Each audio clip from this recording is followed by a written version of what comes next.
19-20 साल का एक नौजवान जिसने अपनी जिंदगी में अपने परिवार के साथ न जाने कितने सुंदर सुंदर सपने देखे होंगे, लेकिन एक छोटी सी गलती ने उसको पाकिस्तान के जेल में भेज दिया। गलती बस इतनी थी कि उसने पाकिस्तानी सना रानी से प्यार करने की गलती कर दी, जिसके बाद आज वो पाकिस्तान के जेल में बंद है। आप जो ये तस्वीर देख रहे हैं, ये आज की ताजा तस्वीर है बादल बाबू की। आज बादल बाबू की दूसरी पेशी थी। आज की पेशी में क्या कुछ रहा, पहले आइए उसको सुनते हैं, फिर इसके ऊपर मैं विस्तार से बात करूंगी।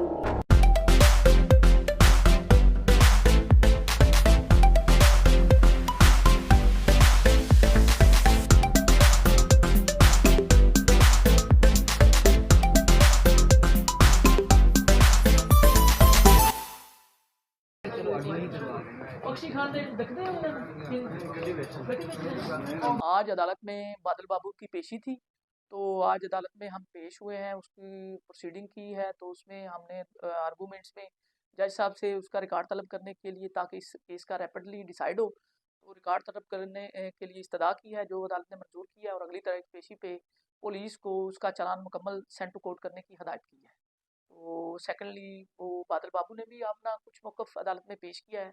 तो अदालत ने मुकदमा को इल्तवा कर दिया है कि नेक्स्ट डेट पे जब चालान आएगा तो उसकी स्टेटमेंट को कंसीडर किया जाए। तो फिलहाल जो मौजूदा स्थिति है वो आपने सुन ली, लेकिन मैं आपको बता दूं कि बीते 2024 23 दिसंबर को बादल बाबू को पाकिस्तानी पुलिस ने धर दबोचा।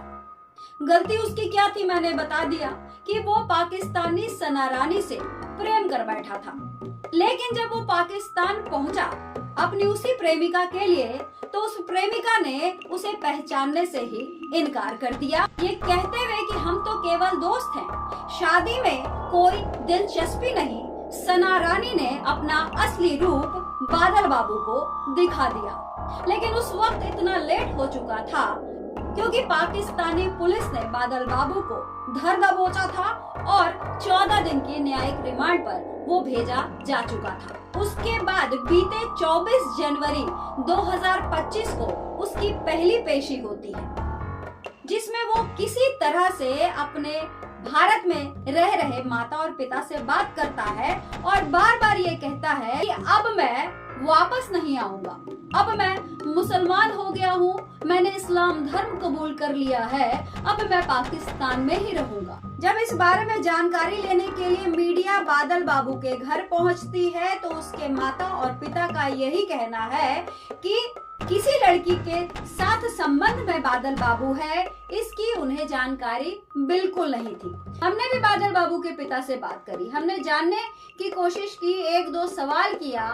हमने पूछा कि ये बताइए कि बादल बाबू आपसे कितने समय से दूर है, तो उन्होंने बताया कि बीते 8 साल से वो दिल्ली में काम कर रहा था, सिलाई का काम करता था, और जब भी उसकी छुट्टी पड़ती थी तो वापस आ जाता था।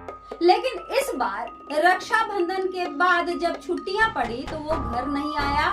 उसने कहा कि पापा मैं दुबई जा रहा हूँ, और उसके बाद उसका फोन आता है और वो कहता है कि पापा मुझे जहाँ पहुँचना था मैं पहुँच गया हूँ और अब मैं आपको फोन नहीं करूँगा। अभी तक बादल बाबू के परिवार को ये जानकारी नहीं मिल पाई थी कि बादल बाबू दुबई में नहीं बल्कि पाकिस्तान के जेल में बंद हो चुका है। लेकिन जब ये खबर सोशल मीडिया पर चलती है, तब उसके परिवार को ये जानकारी मिलती है कि बादल बाबू दुबई में नहीं बल्कि पाकिस्तान के जेल में बंद हो चुका है, और एक लड़की से जिसका नाम सना रानी है उसके प्यार में फंसकर वो जेल पहुंच गया है। बादल बाबू के परिवार का कहना है कि अब तक इस प्रकरण को लेके उन्होंने न केवल इलाके के थाने में कंप्लेंट दर्ज कराई है, बल्कि भारत के प्रधानमंत्री नरेंद्र मोदी और उत्तर प्रदेश के मुख्यमंत्री योगी आदित्यनाथ को भी चिट्ठी भेजी है, जिसका जवाब अभी तक नहीं आया है। अब मोटा मोटी जो बादल बाबू की अब तक की कहानी है वो मैंने आपको बता दी। अब हम बात कर लेते हैं कि आखिर ये चल क्या रहा है, आखिर कमियां कहाँ है और इसका निवारण क्या है, किस तरीके से निवारण मिले। तो सबसे पहले मैं कुछ कमियों के बारे में बात करूंगी। आपको ध्यान होगा कि अभी कुछ दिन पहले ही भारत की सीमा लांघकर सीमा हैदर, पाकिस्तानी सीमा हैदर अपने 4 बच्चों के साथ भारत में इलीगली घुसी, जो अभी तक अवैध तौर पर ही भारत में रह रही है। लगभग 2 साल से ऊपर होने को है, लेकिन सीमा हैदर के खिलाफ अभी तक कोई कार्रवाई नहीं हुई है भारत की सरकार के द्वारा। जवाब यही मिलता है कि मामला कोर्ट में है, कोर्ट से ही ये मामला क्लियर होगा।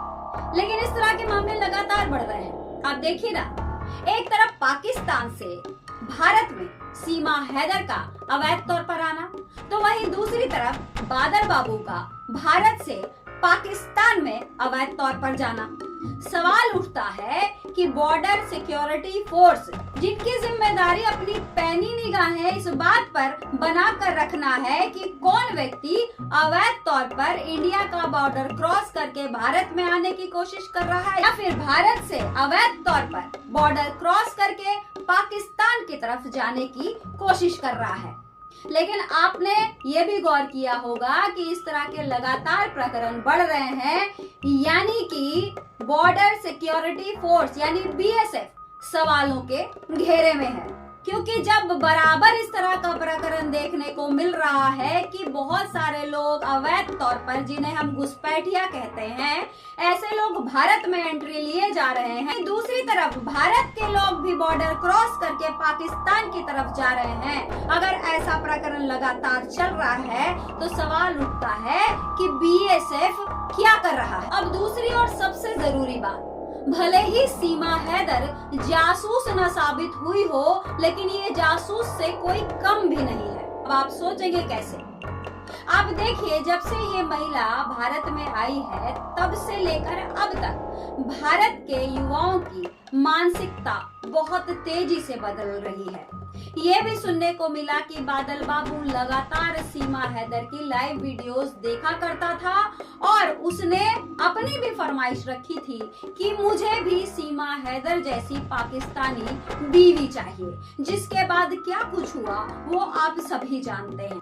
तो ऐसा तो नहीं कि युवाओं की मानसिकता पर प्रहार करने के लिए सीमा हैदर को जानबूझकर भारत में प्लांट किया गया है, ताकि इस तरह के युवा फंसे और सीधे जाकर पाकिस्तान के जेल में बंद हो और ये कहें कि अब हमने धर्म बदलकर इस्लाम धर्म को कबूल कर लिया है। तो इस बात पर भी ध्यान देने की जरूरत है, क्योंकि जब से सीमा हैदर यहाँ आई है पाकिस्तान बराबर आग बबूला रहा है, या फिर भारत के लोग भी आग बबूले रहे हैं कि आखिर ये महिला यहाँ आकर कर क्या रही है, बार बार धर्म के नाम पर ये खेलती है। तो कहीं ऐसा तो नहीं कि बादल बाबू वहाँ जाते हैं और जाते ही जब पहली बार इनकी पेशी होती है तो वो कहते हैं कि मैंने इस्लाम धर्म कबूल कर लिया है। तो ये चल क्या रहा है? कहीं न कहीं ये युवाओं के ऊपर पूरे तरीके से प्रहार है, तो सीमा हैदर के द्वारा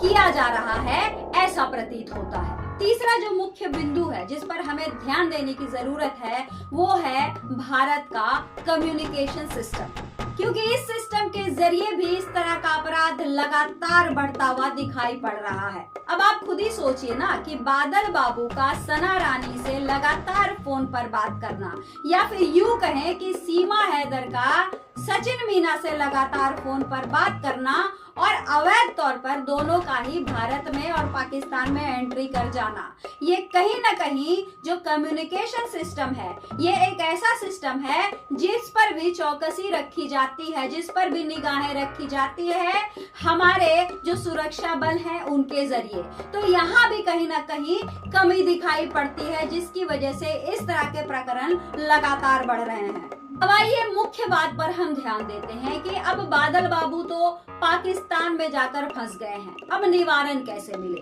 तो जानकारी मिली कि बादल बाबू के माता पिता जो हैं उन्होंने पत्राचार के जरिए प्रधानमंत्री, मुख्यमंत्री और जो पुलिसिया विभाग है उनसे बात करने की कोशिश की, जिसका जवाब अभी तक नहीं मिला है।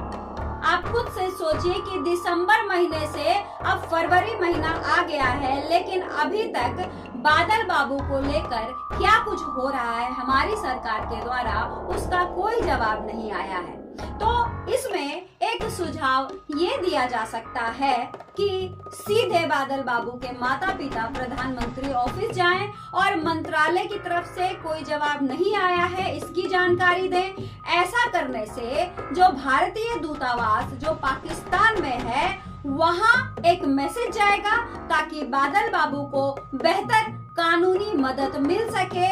वो काम वहां से बादल बाबू के लिए शुरू हो जाएगा। तो ये एक सलाह है जो हम अपनी तरफ से बादल बाबू के माता पिता को देना चाहेंगे। इस तरीके से अगर वो अपनी बात रखते हैं तो उम्मीद की जा सकती है कि बादल बाबू जल्द ही भारत लौट आए।